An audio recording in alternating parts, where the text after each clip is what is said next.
Welcome back to Year 8 Computational Thinking remotely. So in the first week of term we looked at selection, where you went out and took some photographs to make collages according to a secret rule. And we were applying the selection to that. Now selection is where a program takes an action depending on conditions, and in your Python adventure game you used it every time the player made a decision, using if, elif and else. And then the second week you looked at decomposition, where you took a bigger problem, such as organising a music festival, and you broke it down into smaller chunks so you could manage it better. So decomposition in computational thinking is breaking big problems down into smaller tasks to help solve them, such as if you had to design a really big website, maybe a shop with products and a checkout and a way of managing all those products and a database. You'd break all of those into smaller problems and smaller parts and work on each of them in turn. You also looked at algorithms. You maybe looked at breaking something down to give a set of instructions like a recipe, or maybe you looked at it from a flow diagram perspective. But algorithms are a list of steps to finish a task, and computers need very specific steps. Then you looked at pattern recognition. You might have gone out and looked at how to create a word using photographs of things around your house, rather than arranging necessarily things, but looking at the natural shapes that appear in window frames, cars, and in your home, in the way that your home is laid out. So pattern recognition is finding patterns to form expectations to predict outcomes and make generalizations. So if you see a pattern forming, it may be that you can create an algorithm or a series of steps of code that can repeat into a loop. And it may be that you'll be able to predict something coming up in the future. Abstraction is what we're going to look at today. Now you might be thinking, what on earth is abstraction? Or you might be thinking already modern art, things like that. Well, let's have a look. Have a look at these 6 street signs. These are traffic signs or symbols that are used by drivers and motorists and even cyclists and pedestrians to work out what's going on in the road. Have a look at each of them. Can you work out what each mean? So consider symbols A and E. They are very similar. They've both got bicycles on. However, they mean different things. Look at the way that the colour is. They're both circular, but the colour is different. Also, look at the way things are drawn. They're not super complicated. Look at the car in sign C. It's very simplistic and actually quite retro. Look at symbol D.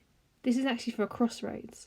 A crossroads is where 2 roads cross over each other and there is a junction. A lot of the time there's a roundabout these days, but you still get them.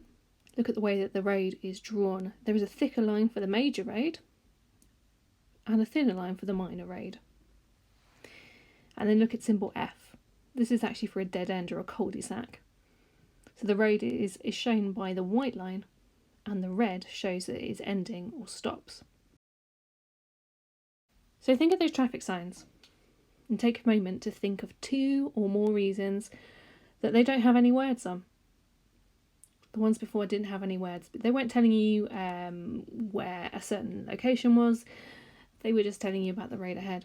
And when you've thought of a couple of reasons why they didn't have words, think about where else you see sets of symbols that might be similar to these, might be slightly different.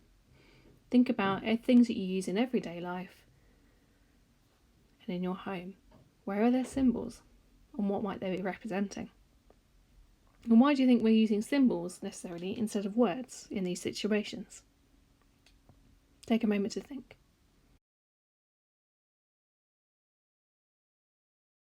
So these might have been some of the symbols that you thought of. At the top, in the white box, are some washing labels and symbols. Yes, there are some temperatures on there, but basically speaking, most of them are just symbols. For instance, the symbols at the bottom represent an iron for how hot you should iron your clothes. And the symbols further up show hand washing, and the triangle, I believe, shows bleach and whether you should use it. In the black box on the top right, these are symbols that might come up on the dashboard of your family's car. Some of them might mean warning symbols, some of them might mean that you need to fill up on petrol, or that the heated windscreen is on, or that the lights are on. In the centre is a traffic light. This is a way of telling symbols and passing on information using just colour and the position of the three lights. Think about why that doesn't have any words. Would it be a really good idea if it was words? What is the disadvantage of using colours red and green? Have a think. And finally, on the bottom right, from an airport. It is an airplane taking off, so it is symbolising departures in an airport. Think about why in an airport you would use a lot of symbols. What are people doing? Where have people come from? Are they local, and might they speak the same language? So, abstraction, in terms of computer science and computational thinking, is focusing on the essential parts of a problem.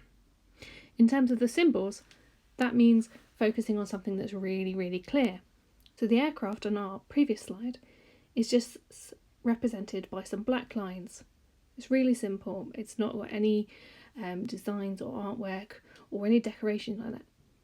And the runway beneath it is just represented by a single line. So focusing on the essential parts of a problem allows us to get the message across quickly and easily without any extra detail. In terms of computer, and maybe creating something with a computer, it might be that you need to calculate the total for something. Abstraction means that you're just focusing on the calculation itself. You're not worrying about what colour it needs to be on the screen or the position it needs to appear in. That's not important right now. The actual calculation is the main thing that you're focusing on. All the rest of it can come later. So, here is today's challenge. Imagine you were designing a console or an interface for a spaceship. Imagine the spaceship existed today and you have the task of designing some of the symbols for the buttons that appear. Your challenge is to invent 2 possible symbols, so 2 versions for each of these symbols, and design for at least 2 of the 3 things in the list. So your 3 options to pick from are to turn the cabin lights on, so that means turn the lights on around you, to start the engines of the spaceship, and the third one is to broadcast a voice message to the crew. So this would mean like a big omnipresent godlike voice that goes around the spaceship from the captain potentially. So have a look at the 3, pick one you like the most, and this is an example of what you're going to create. So I am using the example that isn't on your list, so I have used the example of creating a symbol for spaceship shields. First of all, I'm going to sit and have a think about the type of symbols and shapes that I'm thinking of already in relation to shields. So my first thought was a kind of a shield shape, which is like knights would use in medieval times. It's a common kind of shape when you say the word shield. That's probably what you're going to draw. But it's kind of medieval, and this is for a spaceship. So is that very forward thinking? Is it very futuristic? Could I think of something else? So I started thinking about what other shapes I might use. And I thought, well, kind of bubble around us, because you talk about putting people in a bubble to wrap them up. Or maybe a more of a box shape. You know, you wrap stuff up to put in the post, and Amazon sends you many, many boxes with things wrapped up.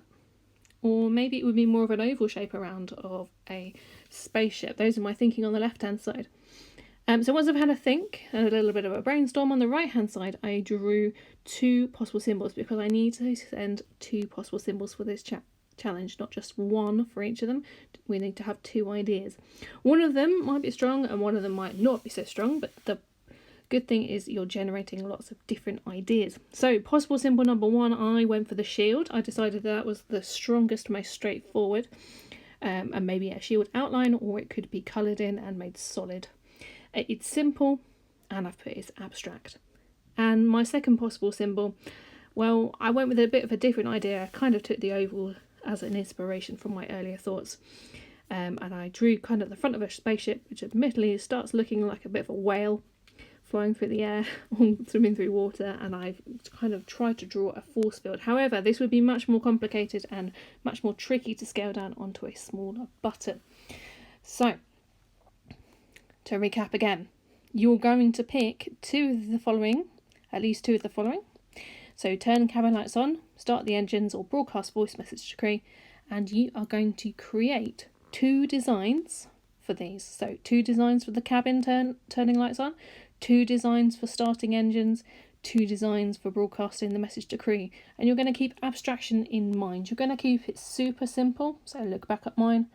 There we go. A shield is super simple, whereas my possible symbol with the force field looks really complicated and it's not very abstract at all.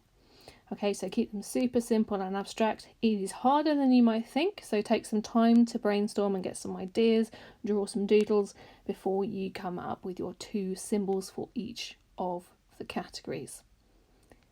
Good luck. Please submit them through Google Classroom on today's assignment.